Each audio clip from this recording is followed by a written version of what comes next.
যারা ওখানে ডিল করেছে তারা বাংলাদেশি এবং তারা একটা চক্র। তারা বাংলায় কথা বলেছে, কিন্তু তারা যেহেতু ক্রিমিনাল, তারা অত্যন্ত কৌশলী কথাবার্তা বলেছে, অনেক সময় মাস্ক ব্যবহার করেছে এবং তারা নিকনেম ব্যবহার করেছে।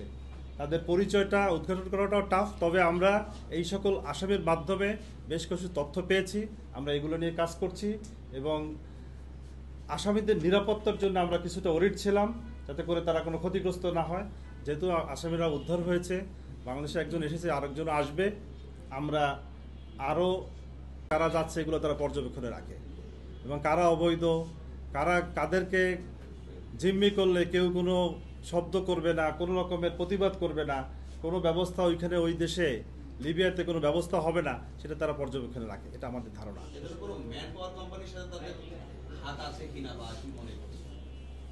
আসলে আমাদের এই মামলায় আমরা যতটুকু জেনেছি সেটা হচ্ছে তাদেরকে ওখানকার স্থানীয় মিলিশিয়াদের মাধ্যমে জিম্মি করে নিয়ে যাওয়া হয় এবং এই মিলিশিয়ারা এবং বাংলাদেশি যে চক্রটা, এরা পরস্পর যোগ সাজসের মাধ্যমে কাজ করে এবং এরা হাত বদল করেছে, টাকা পয়সার মাধ্যমে হাত বদল করেছে এবং এরা পারস্পরিক যোগ সাজসের মধ্যে কাজ করেছে বলে আমরা জানতে পারি।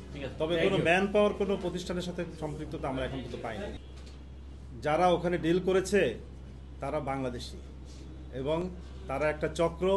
তারা বাংলায় কথা বলেছে, কিন্তু তারা যেহেতু ক্রিমিনাল, তারা অত্যন্ত কৌশলী কথাবার্তা বলেছে, অনেক সময় মাস্ক ব্যবহার করেছে এবং তারা নিকনেম ব্যবহার করেছে।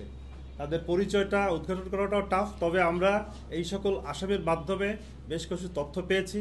আমরা এগুলো নিয়ে কাজ করছি এবং আসামিদের নিরাপত্তার জন্য আমরা কিছুটা ওরিড ছিলাম, যাতে করে তারা কোনো ক্ষতিগ্রস্ত না হয়।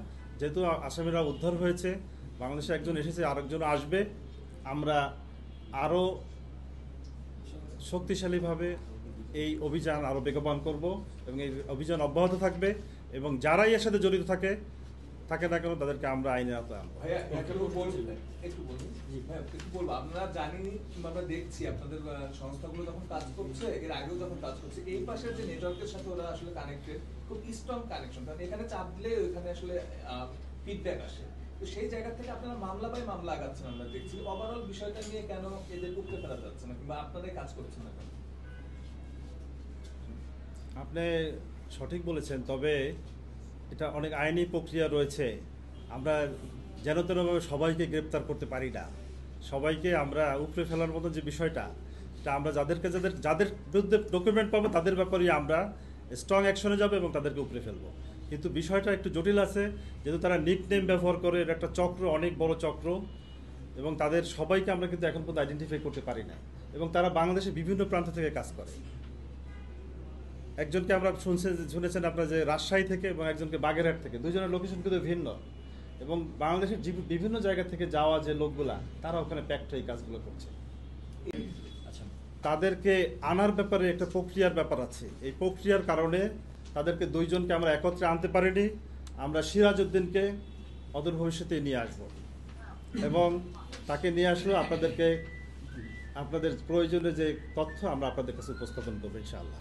মিন্টুকে আপনারা অ্যারেস্ট করছেন আর আরেকজন হচ্ছে জসিম, রাসেল। আপনি বলছিলেন যে মিন্টু হচ্ছে টাকা পয়সা লেনদেন করছিল এবং রাসেলের পরিবার বা রাসেলের টাকা পয়সা কিন্তু দুই ধাপে হয়েছে। দুই ধাপে হয়েছে টাকা পয়সার যে বিষয়টা। রাসেল এবং মিন্টু দুই জায়গায় লেনদেন হয়েছে, দুইটা জায়গা, একটা হচ্ছে রাজশাহীতে আর একটা হচ্ছে বাগেরহাটে এবং দুই জায়গা থেকে আমরা দুইজনকে অ্যারেস্ট করেছি। আচ্ছা, তারা যে টাকা পয়সা লেনদেন করছে তার মানে, এবং তাদের লোকজন আপনি বলছেন যে লিবিয়াতে থাকে, তার মানে কি তারা একটা চক্র কিনা, যে তারা এই ধরনের প্রায়শই করে থাকে কিনা? আর যেহেতু সে টাকা পয়সা লেনদেন করতো, তার মানে কি এর আগেও সেই ধরনের কোনো কাজ করেছে কিনা? হ্যাঁ, বিষয়টা খুবই ধন্যবাদ আপনাকে, অত্যন্ত যৌক্তিক প্রশ্ন। আমরা আগের বারে এবং এবারও আমরা জানতে পেরেছি এটা একটা চক্র এবং লাস্ট টাইম যে রোমেলকে আমরা উদ্ধার করেছিলাম, সেখানে রোমেল ফিরে আসার পরে লাস্ট টাইম সে ছাড়াই ওইখানে আরও 11 জন বাংলাদেশি জিম্মি ওখানে আটক ছিল, সে দেখে আসা। এবং এবারেও বেশ কয়েকজন জিম্মিকে তারা দেখে এসেছে, ঠিক আছে। কিন্তু তাদের পরিচয় এতটাই কষ্টে ছিল, তাদের পরিচয় আইডেন্টিফাই করতে আমাদের ভিক্টিমরা সক্ষম হয় নাই। এটা একটা চক্র। এই চক্রটা কিছু লোককে ধরছে, আটক করছে, টর্চার করছে, আত্মীয় স্বজনের কাছ থেকে ইমোতে ভিডিও দেখে বিভিন্নভাবে টাকা পয়সা কালেকশন করছে, কিছু লোককে ছেড়ে দিচ্ছে, আবার কিছু লোককে আবার অ্যারেস্ট করছে, আবার জিম্মি করছে। এইভাবে করে ওরা এই কাজগুলো করছে। আপনি যে প্রশ্নটা করেছেন, নিশ্চয়ই এটা একটা চক্র। মিন্টুর আসলে মূল পেশাটা